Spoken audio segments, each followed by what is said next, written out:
Good morning students. आज आप लोग को नए का क्लास 10th यानी जो डेमो हम आप लोग को दे रहे थे उसी डेमो में आज आप लोग को एक सीरियसली क्लास चालू करने जा रहे हैं और उसका नाम है रासायनिक अभिक्रिया और समीकरण।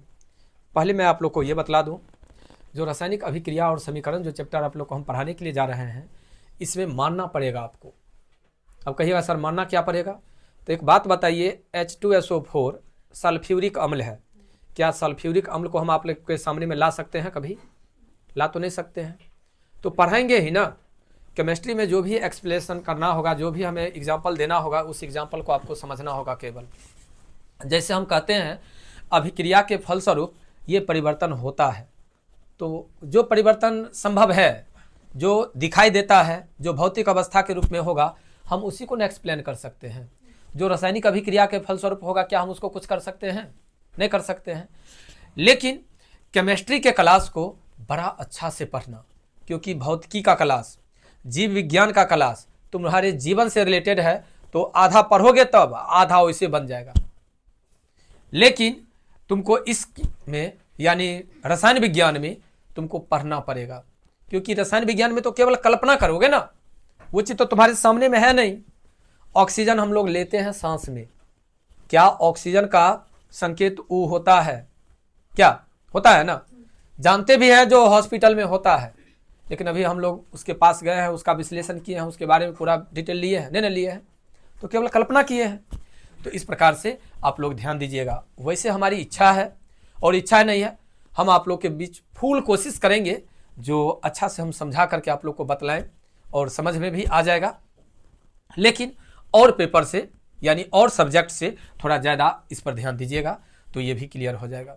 ठीक है, जैसे आप लोग सुने होंगे जो त्रिकोणमिति हार्ड है, त्रिकोणमिति हार्ड है, जितना हम पढ़ाए हैं उतना में लगता है ना जो आसान है, तो आसान हम कर देंगे इस चैप्टर को भी। बस आप लोग ध्यान बनाए रखिएगा। इसी कारण से आप लोग को चैप्टर शुरू करने से पहले हम आप लोग को पहले ऑब्जेक्टिव पर ये रासायनिक समीकरण को संतुलित करना बतला दिए थे। नहीं, कितना आदमी, जो लड़की या लड़का ध्यान दिए हैं वो आदमी को बनाने आ गया है।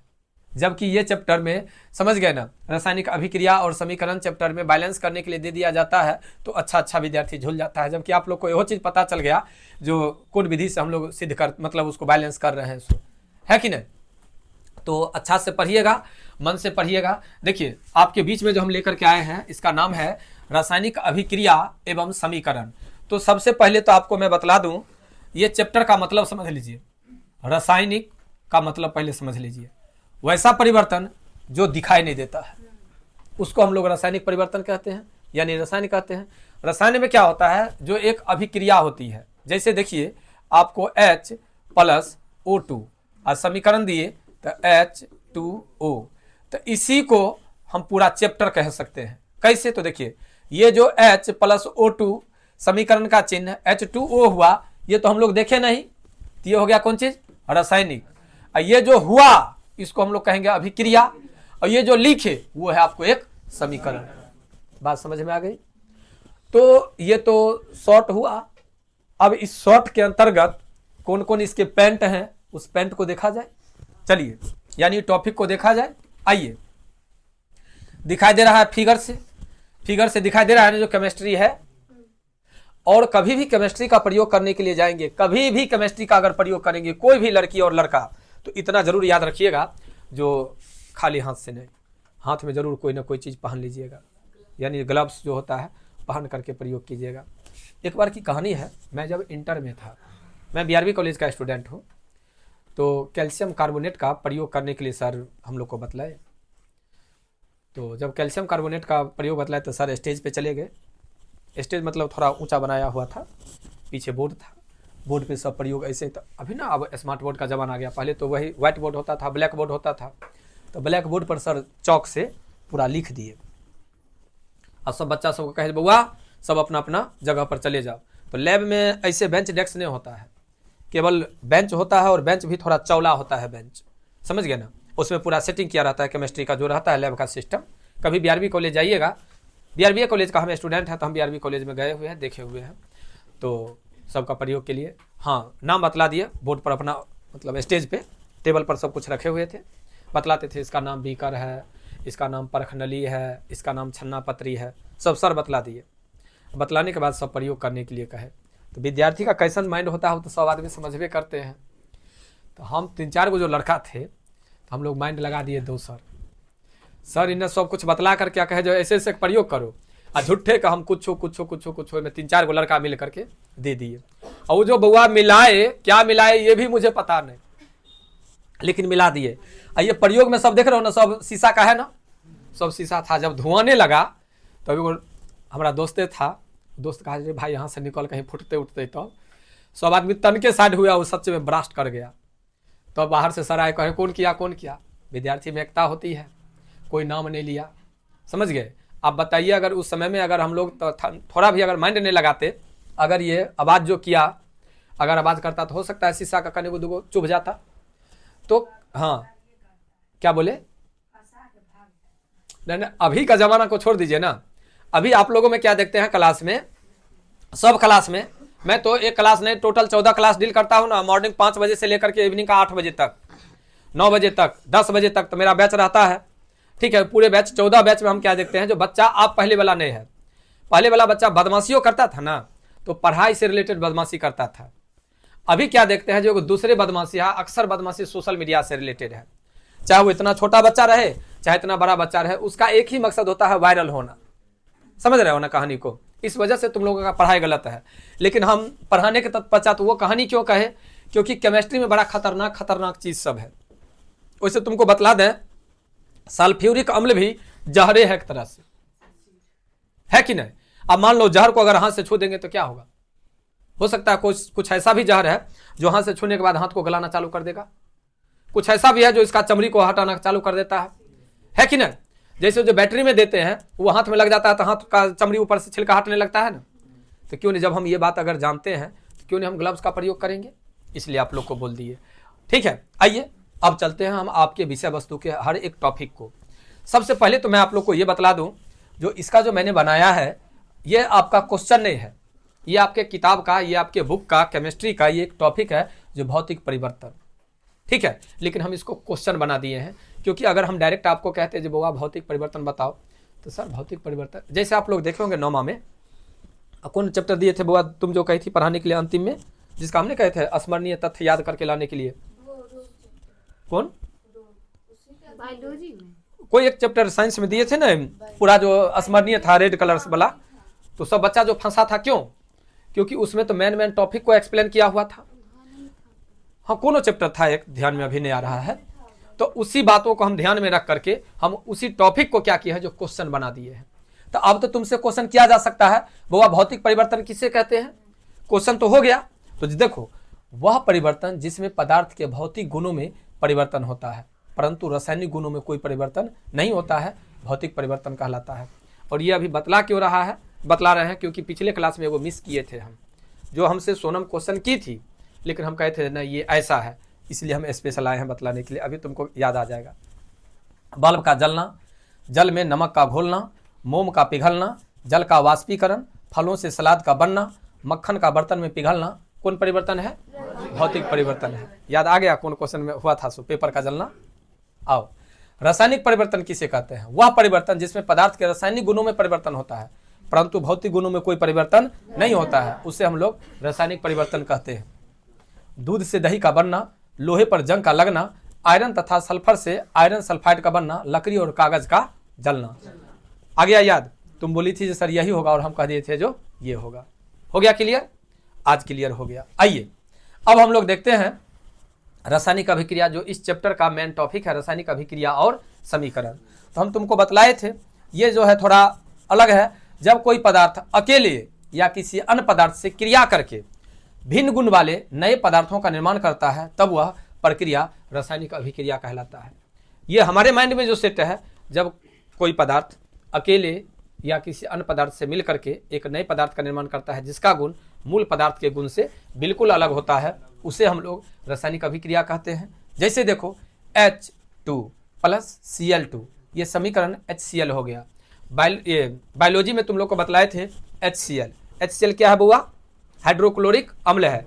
इसका स्राव होता है, कितना स्राव होता है, पढ़ाए थे ना, Mg प्लस 2HCl, समीकरण का चिन्ह MgCl2 प्लस H2। देखिए रासायनिक अभिक्रिया के कुछ उदाहरण हैं: भोजन का पचना, श्वसन, लोहे पर जंग का लगना, मैग्नीशियम फीते का जलना, दूध से दही का बनना और भोजन को पचाने की प्रक्रिया, ये एक आपको रासायनिक अभिक्रिया है। ठीक है, भोजन को पकाना, भोजन जो पकता नहीं है, तो भोजन जो पकता है, तो जैसे अभी आलू को उबालते हैं, तो आलू का उबलना अलग चीज़ है, लेकिन आलू के कच्ची को जो हम लोग पकाते हैं, क्या उसमें परिवर्तन होता है? दिखाई तो नहीं देता है, लेकिन क्या होता है, जो पक करके तैयार हो जाता है कि नहीं? आइए, जब हम अभिक्रिया करवाते हैं तो अभिक्रिया में एक होता है अभिकारक और एक होता है प्रतिफल। तो प्रतिफल कहिए या उत्पाद कहिए। तो अभिक्रिया में जो भाग लेता है ना, जैसे देखिए इसी में हम समझा देते हैं, H2 + Cl2, तो H2 + Cl2 अभिकारक है, यानी जो रासायनिक अभिक्रिया में भाग लेता है उसे अभिकारक कहते हैं, और अभिक्रिया के फलस्वरूप जो बनता है उसको उत्पाद कहते हैं। कोई दिक्कत? अभिकारक समझ में आ गया, उत्पाद समझ में आ गया। आगे आओ, अभिकारक और उत्पाद के बाद जो चालू करते हैं वो देखो। उसके बाद ये भी थोड़ा इंपोर्टेंट है, रासायनिक अभिक्रिया को पहचानने का क्या क्या तरीका है। तो रासायनिक अभिक्रिया को पहचानने का तरीका यह है, जो उसके अवस्था में परिवर्तन होता है। कैसे परिवर्तन होता है, तो उसको देखो। रासायनिक अभिक्रिया में अवस्थाओं का परिवर्तन होता है। मैग्नीशियम फीते यानी रिबन को ऑक्सीजन की उपस्थिति में जलाने पर मैग्नीशियम चूर्ण का निर्माण होता है। तो पहले से तो ऊपर सटल रहता है, जो कि एक ठोस के रूप में रहता है। नहीं, जब अभिक्रिया करवाते हैं तो छोटे छोटे दाने के रूप में, चूर्ण के रूप में प्राप्त हो जाता है। तो अवस्था परिवर्तन हो गया, यानी ठोस था जो कि टूट टूट करके दाने के रूप में आ गया। इसको छोड़ दो। दूसरा हम एग्जाम्पल एक और बतला देते हैं। जैसे अगर हम लोग अभिक्रिया करवाते हैं, जैसे अभी यहाँ पर जो हम लोग देखे हैं H+O2, H2O, H क्या है? हाइड्रोजन है, O क्या है? ऑक्सीजन है। और दोनों को जब हम आपस में अभिक्रिया करवा दिए तो जल बन गया, जो कि एक द्रव्य है। क्या अवस्था में परिवर्तन हो गया ना? कहता है रंग में परिवर्तन। रासायनिक अभिक्रिया में रंग का परिवर्तन होता है। कॉपर सल्फेट का विलयन का रंग नीला होता है, लेकिन लोहे की कील डालने पर उसका रंग भूरा हो जाता है। भूरा यानी जंग लग जाता है। अतः रासायनिक अभिक्रिया में रंग का भी परिवर्तन होता है। तीसरा है हुआ तापमान में परिवर्तन। तो तापमान में परिवर्तन तो ऑटोमेटिक है, जब ही अगर हम अभिक्रिया करवाएंगे तो ताप में परिवर्तन होगा ही। इसका सबसे सटीक एग्जाम्पल तुम लोग को देते हैं कैल्शियम कार्बोनेट, चूना पत्थर का। घर में देखते हो ना, जब पोताई करने के लिए हम उसको जब कैल्शियम कार्बोनेट को जल से अभिक्रिया करवाते हैं तो गर्म हो जाता है ना, ताप में परिवर्तन हो गया ना। हाँ, कार्बेट में भी, हाँ अति उत्तम, कार्बेट का भी एग्जाम्पल दे सकते हैं। कार्बेट में भी जब कार्बेट का ढेला रहता है यानी ठोस रहता है, जब उसको हम जल से अभिक्रिया करवाते हैं तो उसमें से धुआं देने लगता है, ताप में परिवर्तन यानी गर्म हो जाता है। नहीं, आइए अगला है गैस का उत्सर्जन। ये तो और सबसे आसान है। गैस का उत्सर्जन में तो कोई नहीं बोलिएगा, जब ही अभिक्रिया करवाएंगे तो गैस की उत्पत्ति होगी ही। एगो इसमें कम दिया है, अवक्षेप का बनना। लेकिन कहिएगा सर तो इसमें दिया क्यों नहीं? तो देखिए कुछ ऐसी अभिक्रियाएं हैं जिसमें अभिक्रिया के फलस्वरूप कुछ बचता ही नहीं है, लेकिन कुछ अभिक्रिया ऐसा है जिसमें अभिक्रिया के बाद कुछ न कुछ अवक्षेप के रूप में बच जाता है। तो हम कह सकते हैं रासायनिक अभिक्रिया को पहचानने के तरीका में 4 गो एकदम भिभियाई है और 5वां भी एगो है जो कि अवक्षेप का बनना है। बताइए 5 टॉपिक में कोई दिक्कत? ये 5 टॉपिक समझ में आ गया? अब देखिए 5 टॉपिक समझ में आ गया तो अगला क्या कहता है, सो आगे कहता है आपको यहाँ पर, ठीक है, द्रव्यमान संरक्षण का नियम।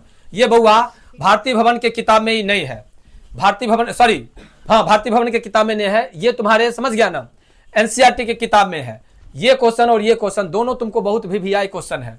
कहता है किसी भी रासायनिक अभिक्रिया में द्रव्यमान का न तो निर्माण होता है और न ही इसका विनाश होता है, अर्थात केवल द्रव्यमान संरक्षित रहता है। ठीक है, उसे ही द्रव्यमान संरक्षण का नियम कहते हैं। और इसमें एक है उत्प्रेरक, ये भी बड़ा भिभियाई है। वह पदार्थ जो रासायनिक अभिक्रिया में भाग नहीं लेता है परंतु अभिक्रिया के वेग की दर को, यानी जो अभिक्रिया हो रहा है उस स्पीड को कम कर देता है या ज्यादा कर देता है, उसको हम लोग क्या कहते हैं? उत्प्रेरक कहते हैं। इसका कोई उसमें, ठीक है, भागने है कोई है नहीं ये। और यह तीर निशान ऊपर की ओर होता है, समझ गए, उसी को हम लोग क्या कहते हैं? उत्प्रेरक। आइए ये 2 टॉपिक आपको हमेशा ध्यान में रखना है, बार बार इसको देखिएगा। ठीक है, द्रव्यमान संरक्षण का नियम ऐसे कहिए ऊर्जा का नियम। क्या ऊर्जा को निर्माण किया जा सकता है? ऊर्जा को नष्ट किया जा सकता है, केवल उसके अवस्था को परिवर्तित किया जा सकता है। सेम वही है द्रव्यमान संरक्षण का नियम। किसी भी रासायनिक अभिक्रिया में द्रव्यमान का न तो निर्माण किया जा सकता है और न ही इसको विनाश किया जा सकता है। केवल द्रव्यमान संरक्षित रहता है, इसे ही द्रव्यमान संरक्षण का नियम कहते हैं, उसी से रिलेटेड है ये। उसके बाद है उत्प्रेरक। यह वह पदार्थ जो अभिक्रिया में भाग नहीं लेता है, लेकिन जो अभिक्रिया हो रहा है उसकी गति को, ठीक है, कम या ज्यादा कर देता है, उत्प्रेरक कहलाता है। अब है मेन टॉपिक तुम्हारी किताब से, रासायनिक समीकरण किसे कहते हैं। किसी भी रासायनिक अभिक्रिया को संकेत या सूत्रों की सहायता से लिखना रासायनिक समीकरण कहलाता है। संतुलित समीकरण, संतुलित रासायनिक समीकरण वह है जिसमें समीकरण के दोनों ओर तत्वों के परमाणु की संख्या समान होती है। तो असंतुलित समीकरण किसे कहते हैं, तो कोई दिक्कत नहीं, उसका डेफिनेशन तो तुम लोग खुद कर लोगे। जो असंतुलित रासायनिक समीकरण वह होते हैं जिसमें समीकरण के दोनों तत्वों के परमाणु की संख्या समान नहीं होती है, क्या कहलाती है, असंतुलित समीकरण। ठीक है, आ गया ना, देख लो, असंतुलित समीकरण है, ये दिल है ना, असंतुलित समीकरण। असंतुलित समीकरण क्या, असंतुलित रासायनिक समीकरण वह होती है जिसमें समीकरण के दोनों तत्वों के परमाणु की संख्या आपस में बराबर नहीं होती है, उसको हम लोग असंतुलित समीकरण कहते हैं। अब है रासायनिक समीकरण को संतुलित क्यों किया जाता है। तो पहला तो यहां से चलते हैं कि किसी भी रासायनिक समीकरण को द्रव्यमान संरक्षण के नियम को पूरा करने के लिए संतुलित किया जाता है। कहीं अगर ये हमें मिसमाइंड हो गया तो हम ऐसे भी कह सकते हैं, दोनों ओर अभिकारक और उत्पाद में परमाणुओं की संख्या को बराबर करने के लिए समीकरण को हम लोग संतुलित करते हैं। कोई दिक्कत। आओ एगो और ये टॉपिक है याद रखने वाला, हीट एंड ट्रायल विधि से आप क्या समझते हैं। रासायनिक समीकरण को संतुलित करने के विधि को हीट एंड ट्रायल विधि कहते हैं। इस विधि के द्वारा असंतुलित समीकरण को क्या करते हैं हम लोग, संतुलित करते हैं। हो गया, यहां तक हुआ आपका बेस।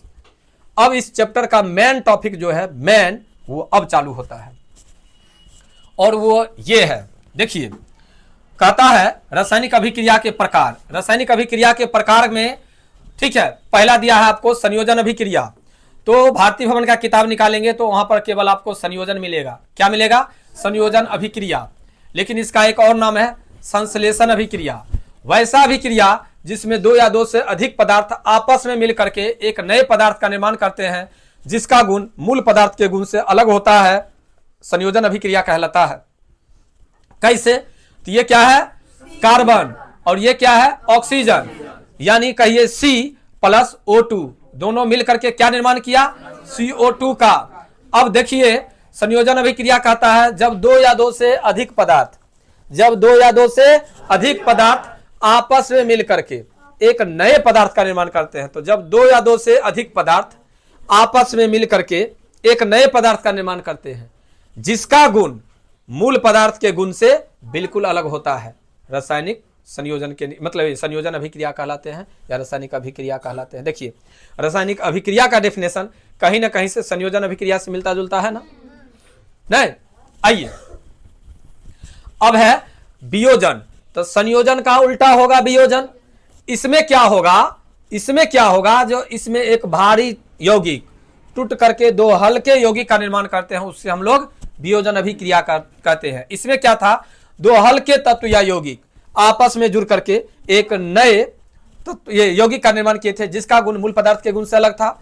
इसमें क्या होगा, जो निर्माण हुआ था वही टूट करके, यानी ये टूट करके इसका निर्माण करेगा, तो उसको हम लोग क्या कहेंगे, वियोजन अभिक्रिया कहेंगे। संयोजन का उल्टा है वियोजन, संयोजन का उल्टा है वियोजन। संयोजन अभिक्रिया में दो तत्व या यौगिक आपस में मिलकर के एक नए पदार्थ का निर्माण करते हैं जिसका गुण मूल पदार्थ के गुण से अलग होता है। इसमें एक भारी यौगिक टूट करके दो हल्के तत्व का निर्माण करते हैं या दो नए पदार्थ का निर्माण करते हैं जिसका गुण मूल पदार्थ के गुण से अलग होता है। कोई दिक्कत, आगे यहां तक। इससे आगे आइए, इससे आगे आइए, देखिए, एगो का नाम है उष्माक्षेपी। यहां पर बड़ा कंफ्यूजन होता है बच्चा को, उष्माक्षेपी, उष्माशोषी, उष्माक्षेपी, उष्माशोषी, उष्माक्षेपी, इसमें उष्माशोषी, नहीं समझी बउआ। होता क्या है, जो यहां पर तनिया डिफिनेशन याद करने में दिक्कत होता है। कहां पर, सो देख लो, जिस अभिक्रिया में उत्पादन के साथ उष्मा भी उत्सर्जित होता है, उष्माक्षेपी। आकाता, जिस अभिक्रिया में उष्मा का अवशोषण होता है, यानी ये लेता है और ये देता है। जो देगा उष्माक्षेपी और जो लेगा वो उष्माशोषी। याद रखने के लिए, उष्माक्षेपी अभिक्रिया में अभिक्रिया के फलस्वरूप उष्मा का उत्पादन होता है, उष्माशोषी में अभिक्रिया के फलस्वरूप उष्मा का अवशोषण होता है। क्लियर, कोई दिक्कत नहीं। देखो, इसके बाद ये दोनों तो याद हो जाएगा ना। रासायनिक अभिक्रिया, संयोजन अभिक्रिया याद हो गया अभी, वियोजन अभिक्रिया अभी याद हो गया, उष्माक्षेपी क्रिया मतलब अभिक्रिया और उष्माशोषी, ये 4 गो रासायनिक अभिक्रिया याद हुआ। एक बार ऐसे करके हम याद करवा देते हैं। संयोजन अभिक्रिया वह होती है, संयोजन अभिक्रिया वह होती है जिसमें 2 तत्व या यौगिक या 2 पदार्थ आपस में मिलकर के एक नए पदार्थ का निर्माण करते हैं, जिसका गुण मूल पदार्थ के गुण से अलग होता है, भिन्न होता है, संयोजन अभिक्रिया कहलाता है। वियोजन अभिक्रिया वह होती है जिसमें एक यौगिक टूट करके 2 हल्के तत्व का निर्माण या 2 नए पदार्थ का निर्माण करते हैं, जिसका गुण मूल पदार्थ के गुण से अलग होता है। उष्माक्षेपी अभिक्रिया वह होती है जिसमें अभिक्रिया के फलस्वरूप उष्मा का, ठीक है, उत्सर्जन होता है। और उष्माशोषी अभिक्रिया वह होती है जिसमें अभिक्रिया के फलस्वरूप उष्मा का अवशोषण होता है। याद हो गया। आओ इसके बाद जो चालू होता है वो है अब इधर से। इधर देखो क्या कहता है, इधर कहता है तुमको, ठीक है, विस्थापन या एकल विस्थापन। विस्थापन अभिक्रिया का दूसरा नाम है एकल विस्थापन अभिक्रिया। वैसा रासायनिक अभिक्रिया जिसमें अधिक क्रियाशील तत्व या यौगिक कम क्रियाशील तत्व या यौगिक को विस्थापित करके उसका स्थान ग्रहण कर लेते हैं, विस्थापन अभिक्रिया कहलाते हैं। विस्थापन अभिक्रिया का दूसरा डेफिनेशन भी है। विस्थापन अभिक्रिया वह होती है जिसमें एक तत्व या यौगिक दूसरे तत्व या यौगिक को विस्थापित कर उसका स्थान ग्रहण कर लेते हैं, विस्थापन अभिक्रिया कहलाते हैं।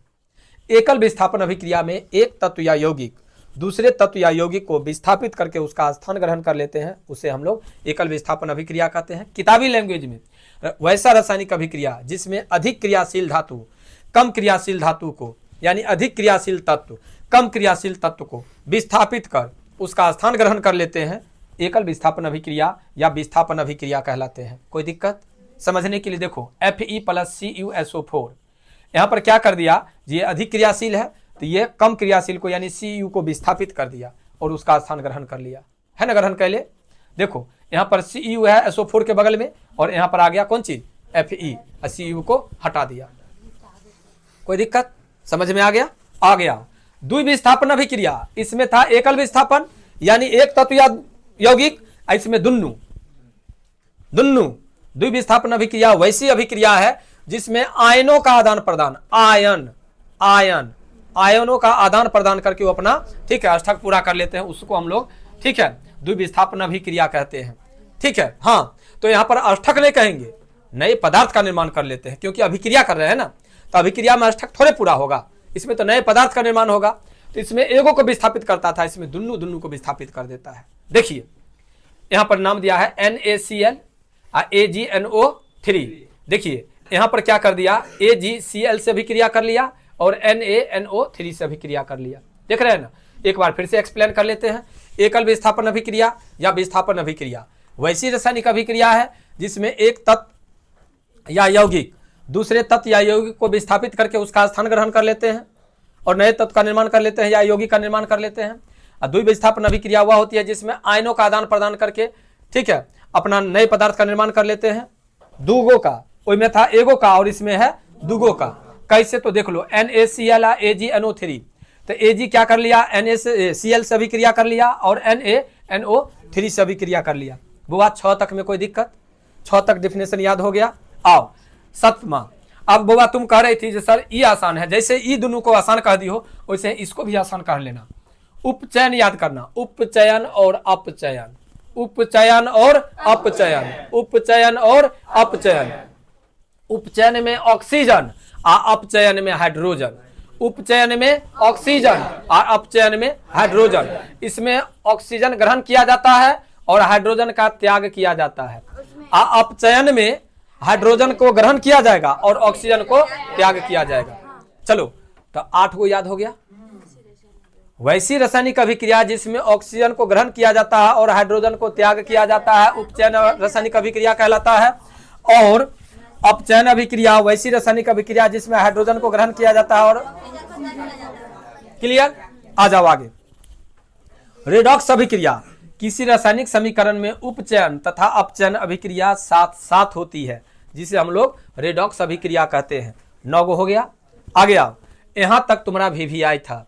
ये जो है, ठीक है, ये अम्ल और भस्म जब आपस में अभिक्रिया करते हैं तो लवण का निर्माण होता है, उसी का दूसरा नाम है उदासीनीकरण अभिक्रिया। याद रखिएगा, ऐसी रासायनिक अभिक्रिया जिसमें कोई अम्ल किसी भस्म के साथ अभिक्रिया करके लवण और जल बनाते हैं उसे हम लोग उदासीनीकरण अभिक्रिया कहते हैं। HCl हाइड्रोक्लोरिक अम्ल है, NaOH सोडियम हाइड्रोक्साइड ये एक क्षार है। जब दोनों आपस में अभिक्रिया करते हैं तो NaCl सोडियम क्लोराइड का निर्माण करता है और जल का निर्माण करता है। देख रहे हैं ना। तो एक बार मैं आप लोग को यहां तक का एक्सप्लेन करवा देता हूं। नहीं, पहले एक और देख लेते हैं।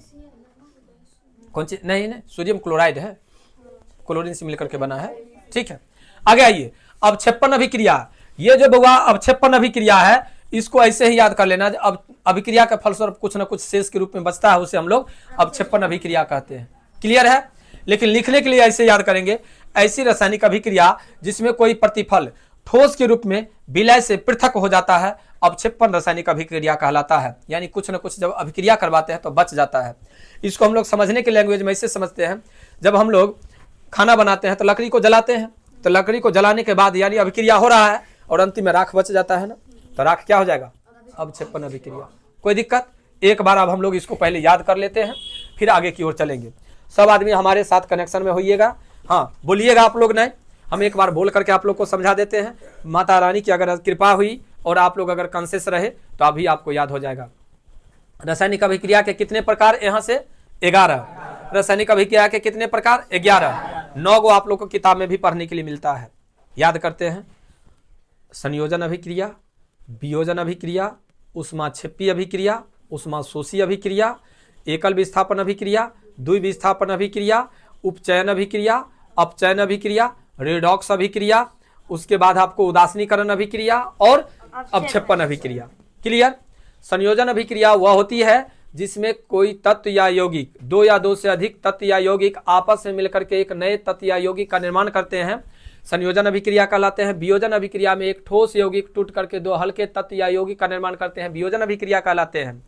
ऊष्माक्षेपी अभिक्रिया में क्या होता है? ऊष्मा का उत्सर्जन, और ऊष्माशोषी अभिक्रिया में ऊष्मा का अवशोषण।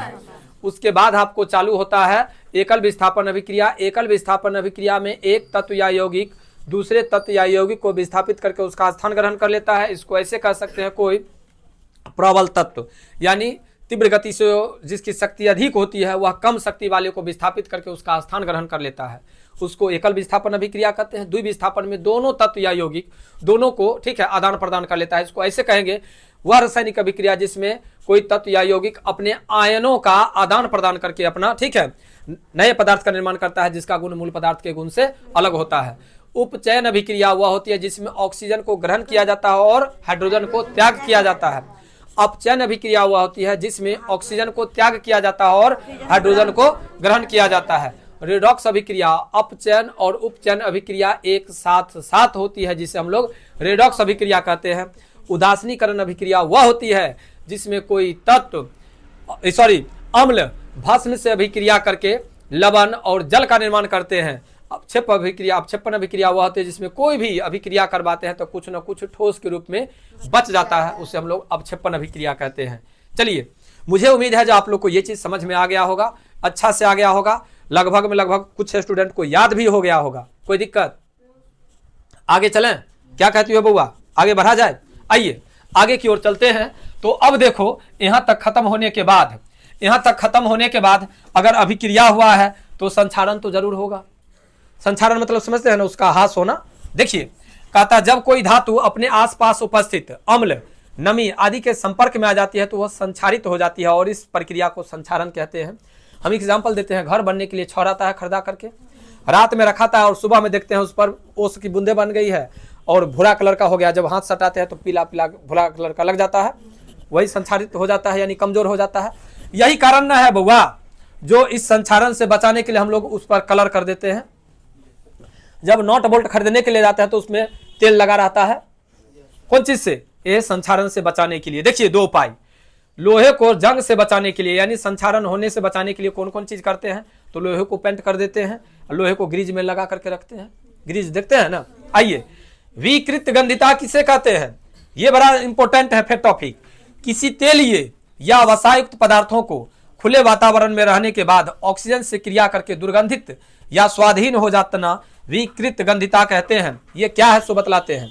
जब आपके गांव में आपके समाज में, आपके घर में जब कोई अच्छा पकवान यानी व्यंजन बनता है तो गमकने लगता है ना, हाँ फलना चीज बने है, हम लोग पता कर लेते हैं, उस दिन भर अच्छा लगता है। अगर वही चीज को हम छोड़ देते हैं तो उसमें वसा की मात्रा होती है, लिखा हुआ है ना, जो खुले वातावरण में छोड़ देने से वह दुर्गंधित या तो तेलीय रहता है या वसा युक्त रहता है। तेल में वसा पाया जाता है ना, तो वो रहता है तो वायुमंडल से यानी ऑक्सीजन से अभिक्रिया कर लेता है, वो दुर्गंधित हो जाता है। उसी दुर्गंधित होने वाले को हम लोग क्या कहते हैं, विकृत गंधिता कहते हैं। आपको हम बतलाते हैं, थोड़ा है तो अजीब टाइप का, आलू दम यानी आलू जिसको मिक्स वेज कहते हैं, वो सब्जी बनाइए, सब्जी बना करके गर्म है खा लीजिए सब आदमी अच्छा से, उस समय का स्वाद देखिए, और उसको एक कटोरी में रख करके छोड़ दीजिए 2 दिन तक। और एक बात देखिएगा, आप उसको गर्म नहीं कीजिएगा, ऑटोमेटिक खदखदाते रहेगा, देखे हैं, और उसमें से एक विशेष प्रकार की गंध निकलने लगेगी।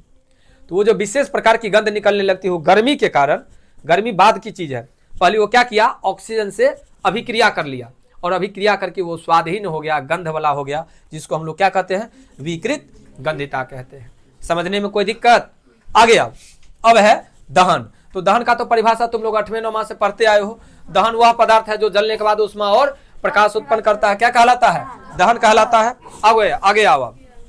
दहन के बाद देखो क्या कहता है, दहन के बाद यसद लेपन किसे कहते हैं, यसद लेपन कहता है लोहे की वस्तुओं को जंग से बचाने के लिए जिंक की परत चढ़ाई जाती है, जिसे हम लोग यसद लेपन या गैल्वेनीकरण कहते हैं।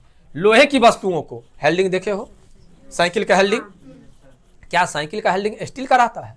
नहीं, वो लोहे का रहता है, उस पर एक जिंक की परत चढ़ा दी जाती है, जिसके कारण वो लगता है स्टील टाइप का, लगता है ना। देखना जहां पर जंग लग जाएगा वहां पर तनिए देखना मोटा टाइप का हो जाता है, अगर मारोगे हथौड़ी तो वो झड़ जाता है, तो जो पतला मतलब जहां पर रहता है वहां पर तनिए गड्ढा टाइप का हो जाता है, अर्थात कमजोर हो जाता है। तो कमजोरी से बचाने के लिए क्या कर देते हैं हम लोग, उसको लेप चढ़ा देते हैं, किसका, जिंक की एक परत चढ़ा देते हैं। ठीक है, आगे कहता है भोजन को दुर्गंधित होने से कैसे बचाया जा सकता है, तो प्रति ऑक्सीकारक का उपयोग करके, यानी कैसे उसमें ऑक्सीजन न जाए, सुरक्षित रहे। जैसे हॉट आता है ना, हॉट पॉट कभी होता है वो बर्तन जिस थर्मस टाइप का जो रहता है, रोटी रख करके ऊपर से बंद कर देते हैं, वैसे करके कर सकते हैं। वायुरोधी बर्तन में खाद्य सामग्री रख करके, वही ना है, वही बर्तन है। कहता वायु के स्थान पर नाइट्रोजन गैस द्वारा भर करके, आप लोग खाते होंगे वो कुरकुरे वगैरह, तो देखिएगा में हवा भरल रहता है, कौन गैस भरा रहता है बउआ, काहे भरा रहता है, क्लियर हो गया नहीं।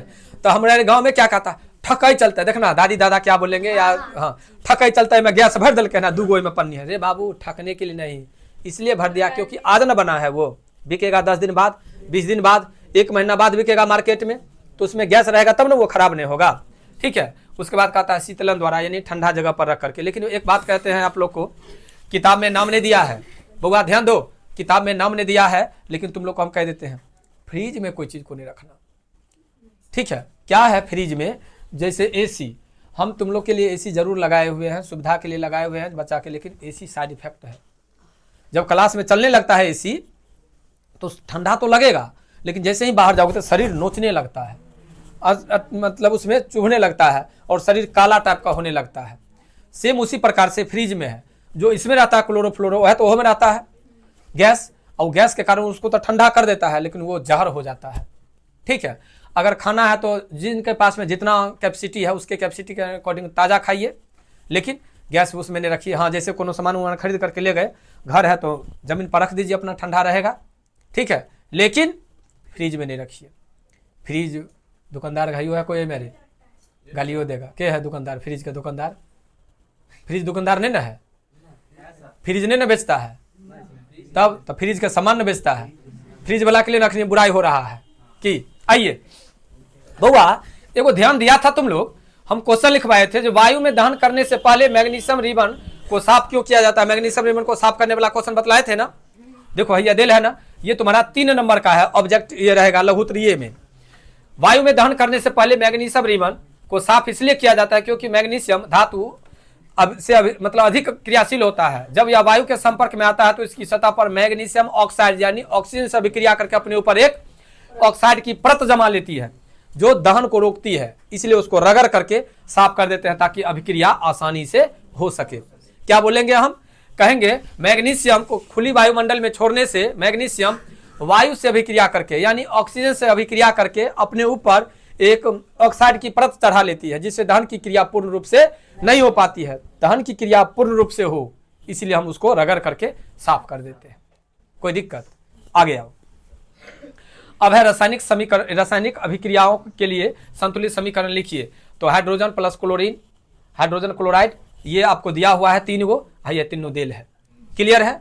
अब देखिए यहां पर कहता है निम्नलिखित संकेतों से ली उनकी अवस्थाओं के संकेतों के साथ संतुलित रासायनिक समीकरण लिखिए।